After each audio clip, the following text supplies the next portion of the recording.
Người mình nhỏ bé nghe được nếu mà to chỉ để cầm đến tầng 2 nhưng mà mình đẩy đến tầng 3 đấy. Mình để tầng 5 cơ. Không được. Tầng 5 là không đất rồi. Nó đẩy hết cái ấy của mình luôn. Không được tầng 5, tầng 3 là anh không chỉ. Mày đã xem thực tiễn ở nhà ấy, nhà ca bầu 3 chưa? Chả xem suốt thì thế lên tầng 5 thôi. Không nữa, lên thẳng tầng 5 thôi. Tầng 5 là đi bộ. Chiêu luôn. Chiêu cái gì phải ở đây. Bọn gái mình đã về đâu vẫn lang thang. Mình chưa bảo nó về cũng rất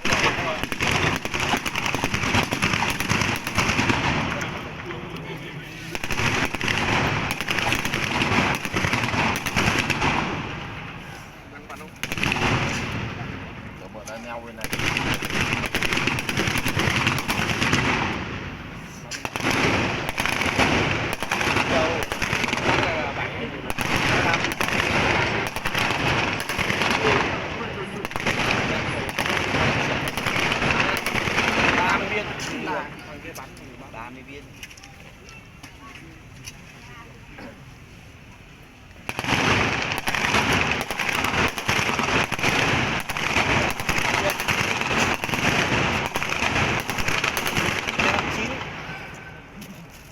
Bây giờ K59 nó không có. đấy, K59 đấy. Bây giờ là CZ. K59. Đây là K59. Nó câu K59.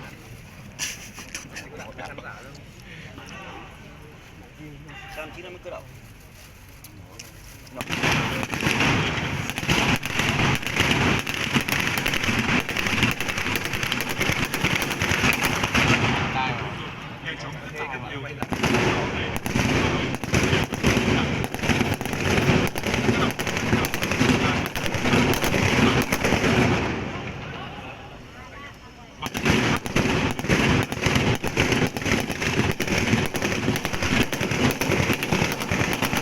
Ăn là 3 viên, vẫn đi thanh. Hai được. Hai đoạn.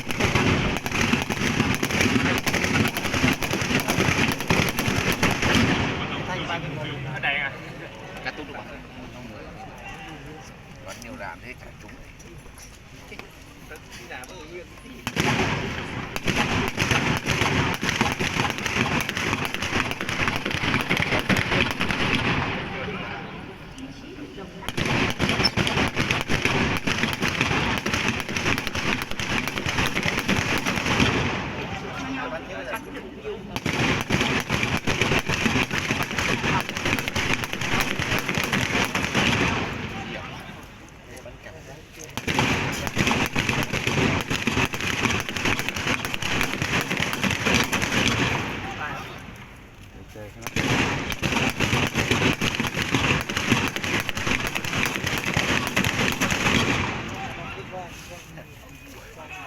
Nhỏ đầu ra thật chẳng may ta làm